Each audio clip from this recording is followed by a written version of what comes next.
the next topic. I think it should be section 2.5. Section 2.5. Linear functions. Linear functions. We have already seen functions.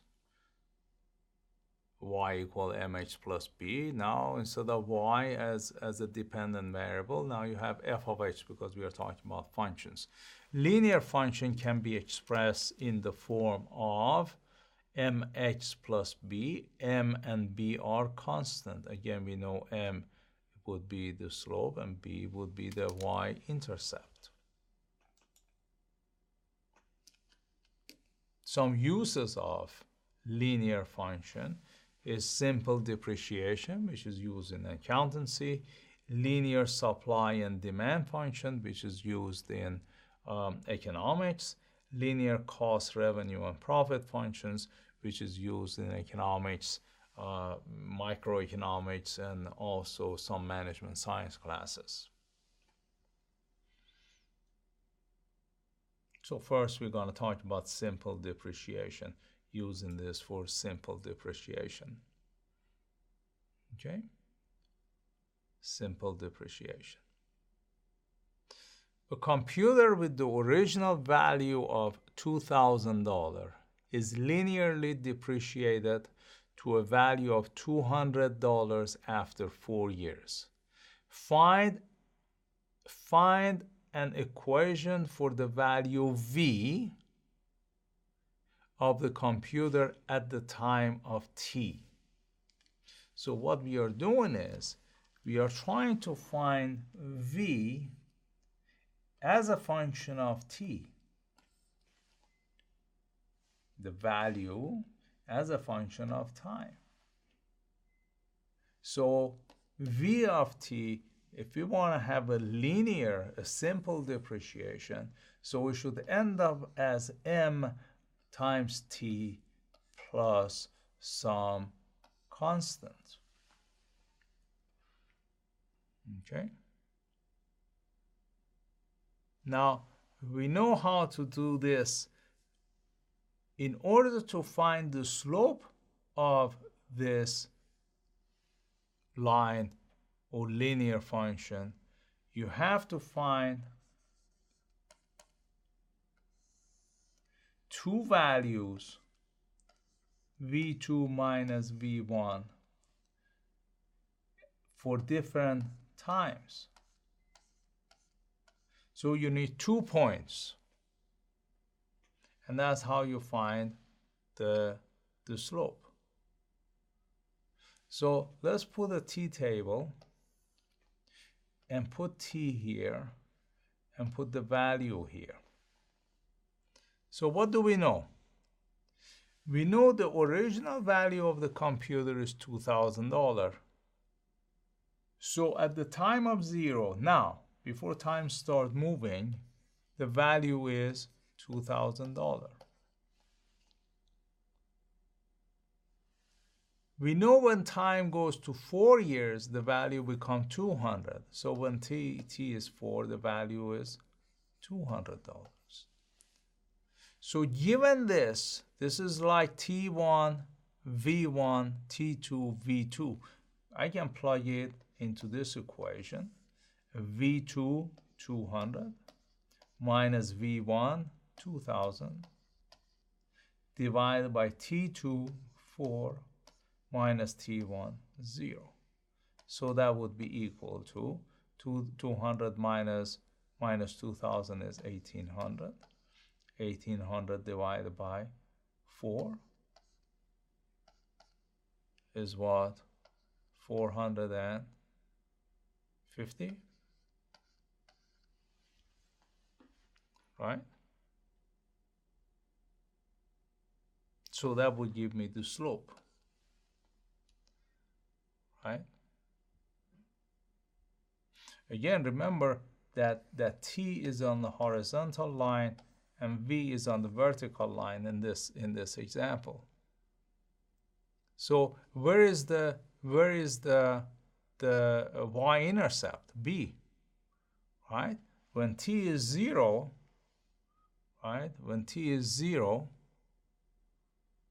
how much is the value? Value is 2000. So somewhere here, this 2000 should be the b value, right? We have seen this before. And this goes down when t becomes 4. Let's say here is 4. This would become $200. So somewhere about here. This shows the relationship between value and time.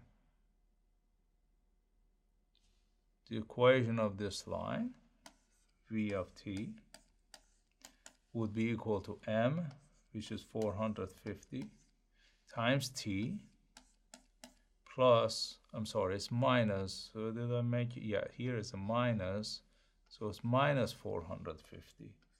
Minus 450, I figure the slope is downward, it has to be minus 450t plus the original value, which is 2000,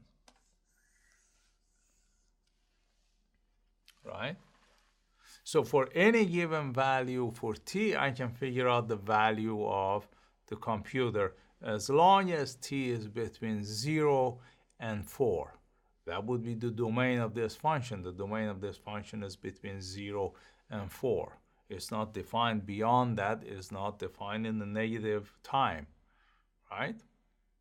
So between t of 0 and 4, I can use this relationship, this functional relationship between the value and time to figure out how much the value of this this computer would be.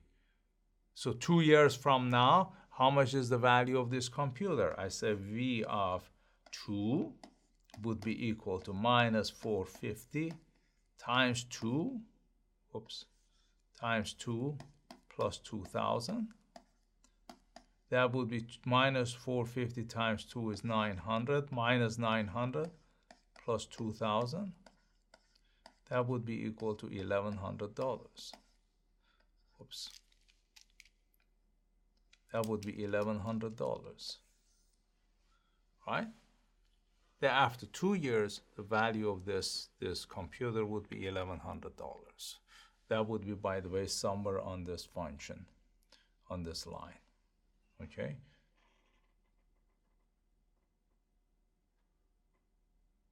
Between these two. Okay. So let's go back again, as usual, looking at the slide. T here just a little bit differently. They figure out the 2 points a little bit easier. Instead of doing the T table, they figure it out by looking at the writing. T time V value. When time is 0, the value is 2000. When time is 4, the value is 200. So those are your 2 points. Given those 2 points, you can figure out m, which is the slope. So they went through the same formula I did and come up with the slope of minus 450 and the intercept at 2000. And they come up with the function v of t equal minus 450 times t plus 2000, right? This function is good for any t value between 0 and 4.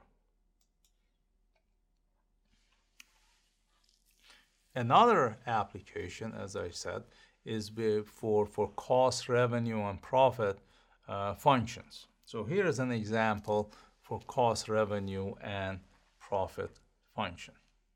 It says a manufacturer of shirts has fixed monthly cost of $3,600. If each shirt he produces costs $3 and sell it for $12, find the cost function. Actually, we're going to find the cost function, revenue function, and profit function all together. Okay? So first, let's write down the information we have. We have a fixed cost of $3,600.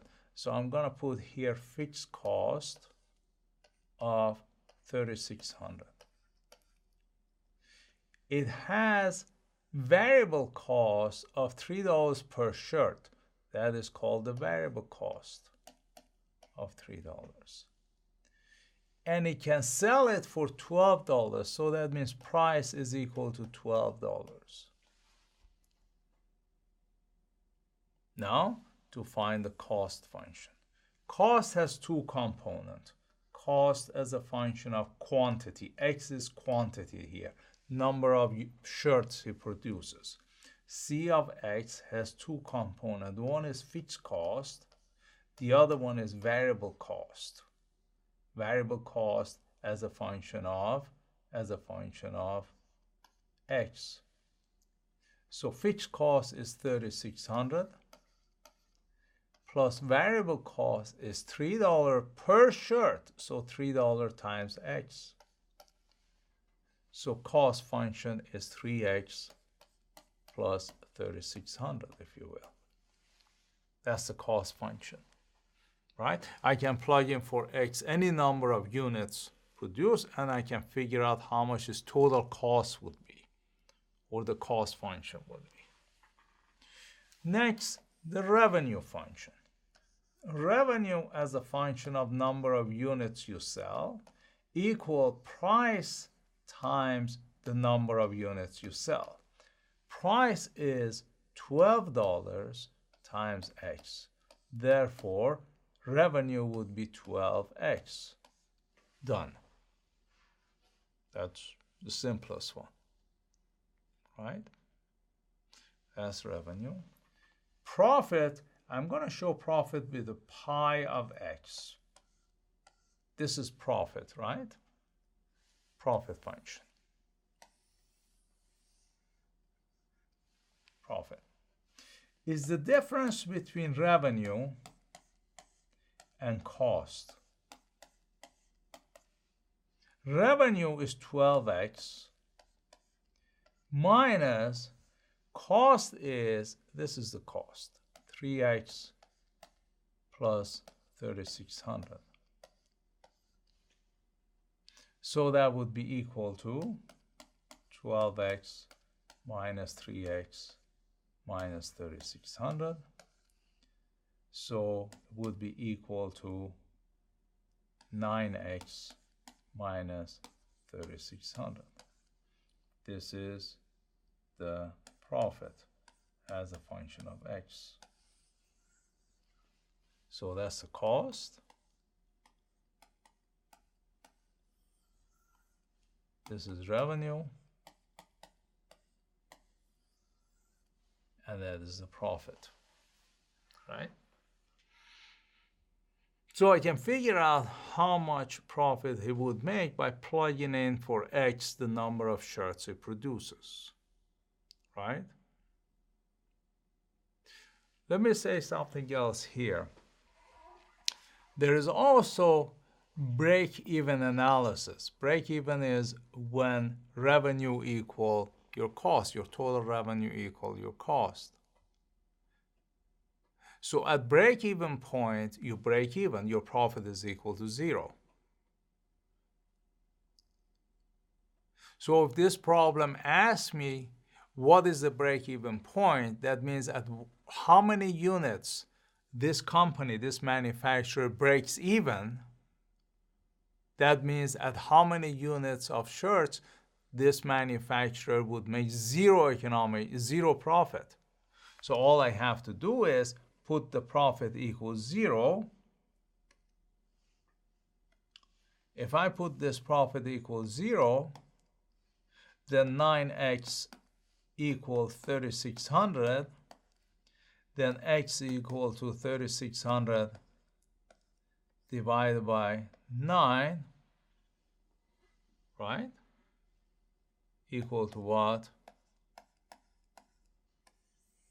400. This is the break even. So if he makes 400 shirts, he's going to have profit of 0. That means his revenue equals his cost. Therefore, he would break even. More than that, he would make profit. Less than that, he would lose money. That's part for linear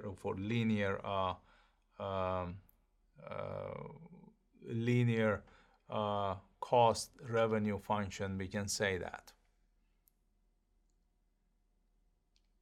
Okay. Let me do something here with these three functions, which may not be on the slide. So I'm gonna do this to show you this break even, to show you these functions. Just a minute.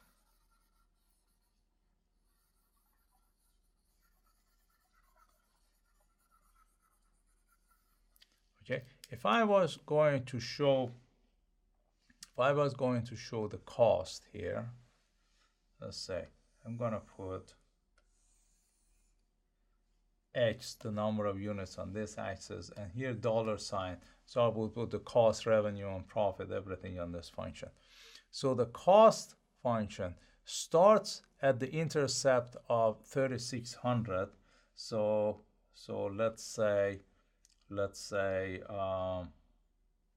here is 1,000.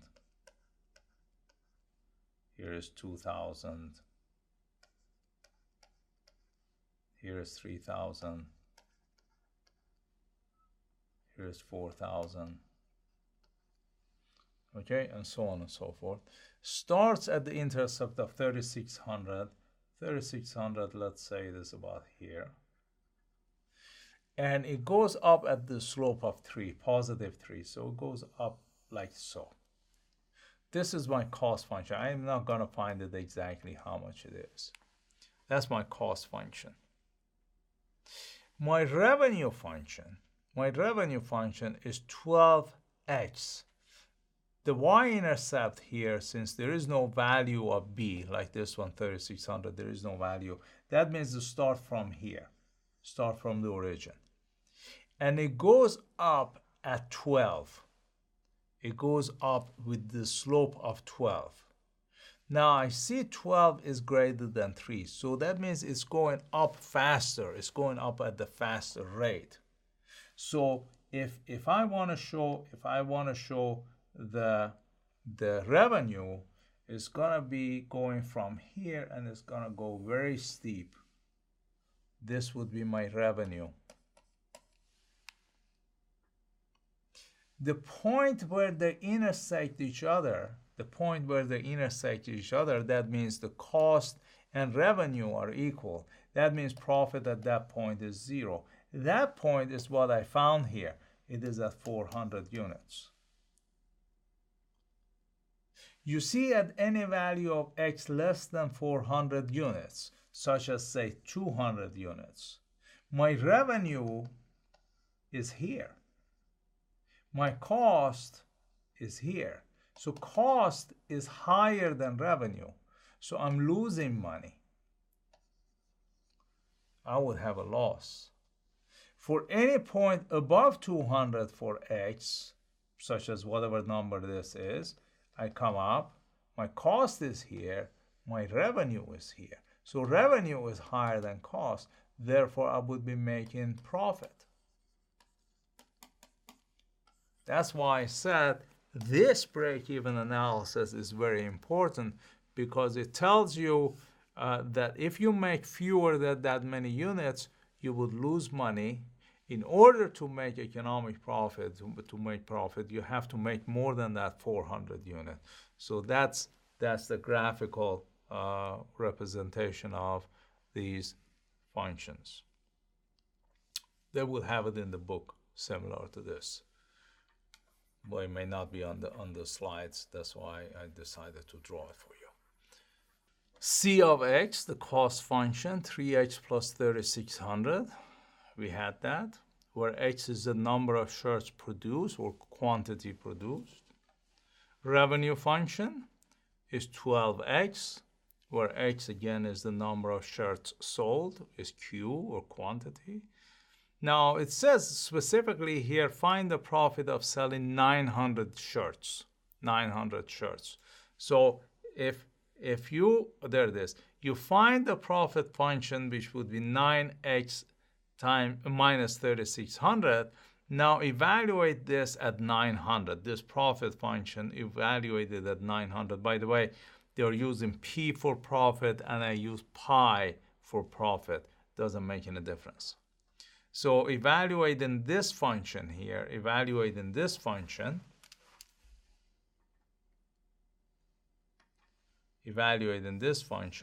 at 900. So for x, you're going to plug in 900. So that means here you plug in 900 and you come up with a profit of $4,500. So you make $4,500 if you make and sell 900 shirts.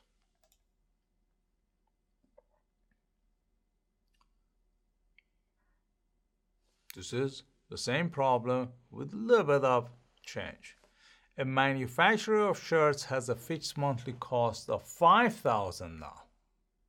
$5,000. So instead of $3,600, which was on the previous example, now we are talking about $5,000 fixed cost.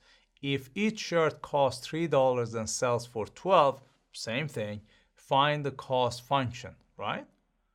The only thing that changed in the cost function, your fixed cost is $5,000. The slope is still 3 shirts each. So it would be 5,000 plus 3x, or 3x plus 5,000. So no change in that except for the intercept. Intercept now would be at 5,000. Since the price stayed the same at $12, your revenue would be the same. It would be 12x. Your revenue is 12x. Right? The difference between your revenue and your cost would be your profit. So you find the difference. Now you can see your profit function is 9x minus 5,000. Minus 5,000. So you take 5,000 away.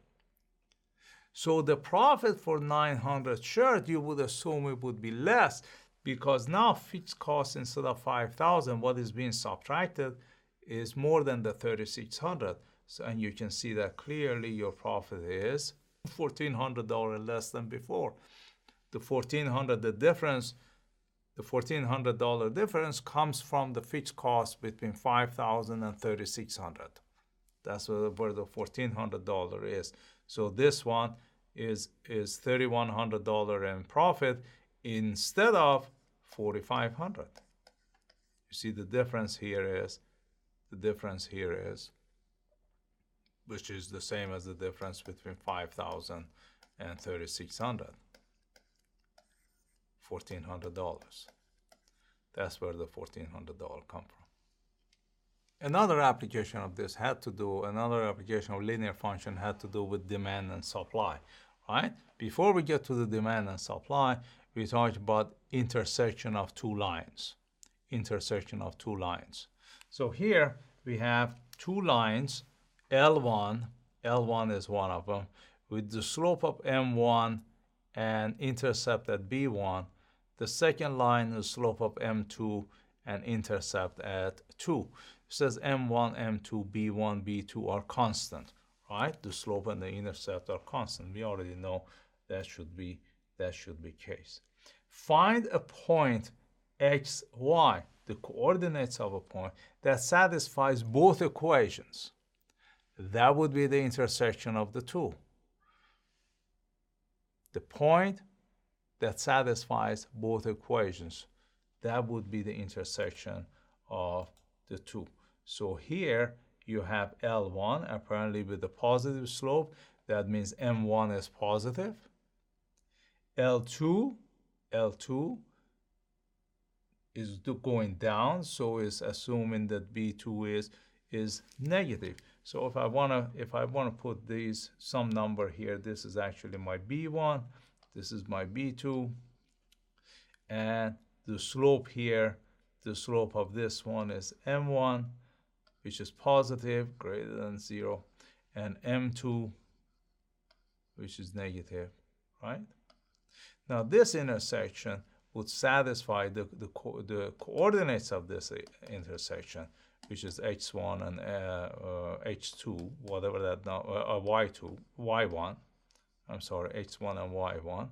This would satisfy both equations, the intersection. That's the definition of intersection, where it would satisfy.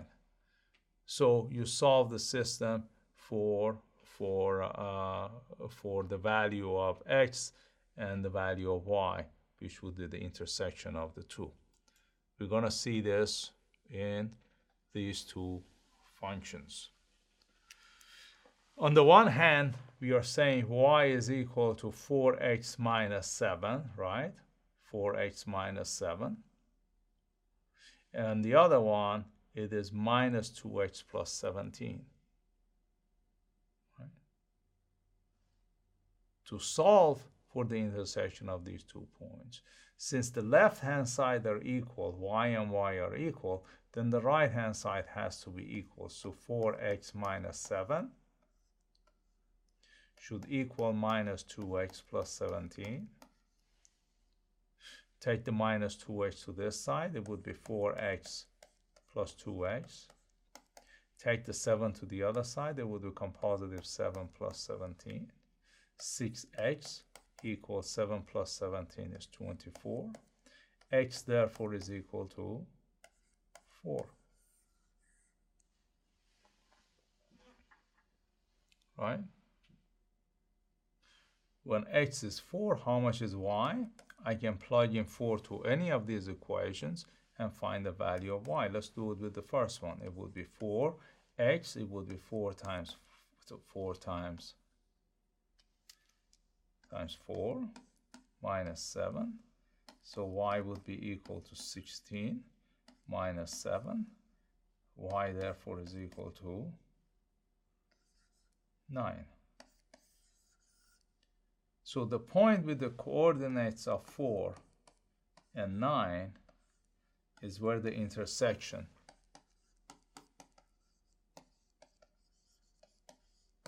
of these two lines occur, right?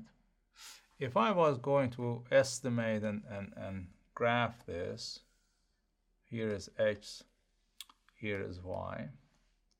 I'm not going to do again exact, but look at, well, y equal 4x minus 7. This shows the intercept. Let's say minus 7 is here. Y intercept at minus 7. It goes up at the slope of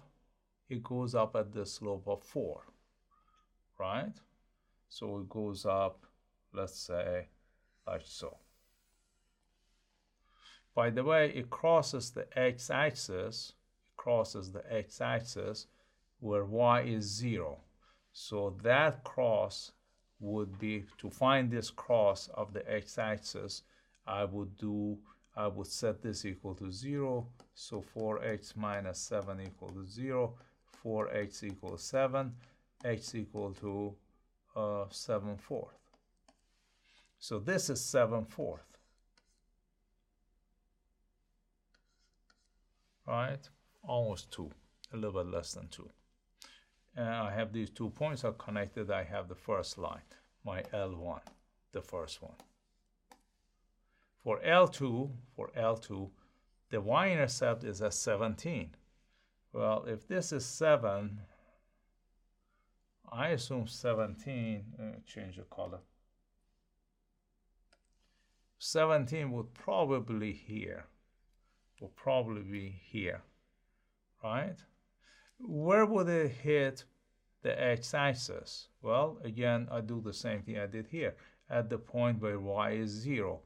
So it would be minus 2x plus 17 equals 0. Minus 2x equal minus 17. X equal minus 17 divided by 2 is 8.5. But minus 2, I'm sorry. So it would be positive 8, 8.5. So if this is 7/4, almost 2, then 8.5 would probably be here. So this is 8.5. I'm just approximating. So where this one will go with the slope of -2, it goes downward like that. So the intersection happens to this one, and this is what we find: 4 and 9. So here is, by the way, 17. So 4 and 9, it would be approximately that point. That is the intersection of the two lines. Okay, that's L2. Coordinates of 4 and 9.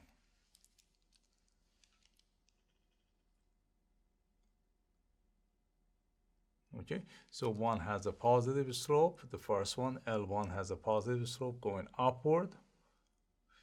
The L2 has a negative slope going downward, left to right.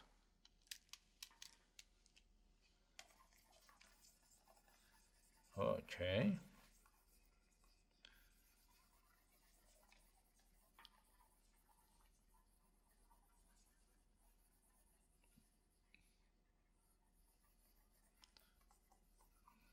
So we know how to graph these,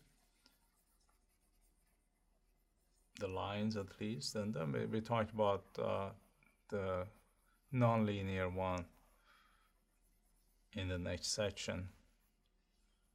Should be able to graph those too.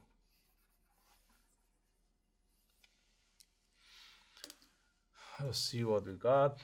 Notice both are in the form of slope-intercept. Yes, slope-intercept, slope-intercept. Yes, I noticed that. You set them equal to each other, and you solve for x. X would be equal to 4, which we already knew. You plug it back into one of them. Y would be 9. So the intersection point is 4 and 9. And that's what we show. Coordinates would be 4 and 9.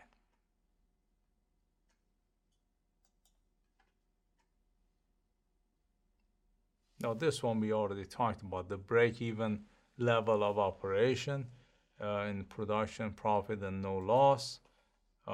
Profit is revenue minus cost. You set that equal to 0, or you set revenue equal cost. Either one of them would give you the break-even point. Number of units here, number of dollars on the vertical axis, the same picture I had. Cost going downward, wrong. Revenue definitely starting from here and going upward. Cost would not go downward. So this is not correct. This is not correct. Right? Your cost would, as I showed previously, your cost would be starting at the positive. This is your fixed cost. This is your intercept or fixed cost, starting somewhere here and going up at the slower rate. Okay, so that's the break even. This is where you would lose money. This is where you make profit. So major correction in this slide also. Yeah, cost cannot be going down. Cost cannot have a negative slope. Both cost and revenue would have a positive slope, except the slope of revenue, hopefully, the slope of revenue is higher than the slope of a cost. That means we are selling the product higher at the higher price than the per unit cost is. Otherwise, it's not very good.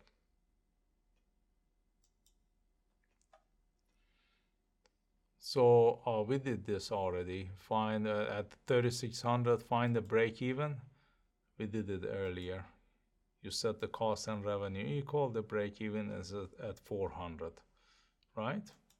At 400, revenue and cost would be equal to.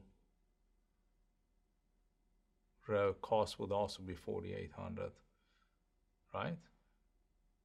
But they would be equal. Revenue and cost equal. That means profit is 0. that when revenue is equal to cost, that means profit, which is the difference between revenue and cost.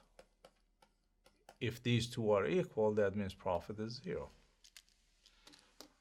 Okay.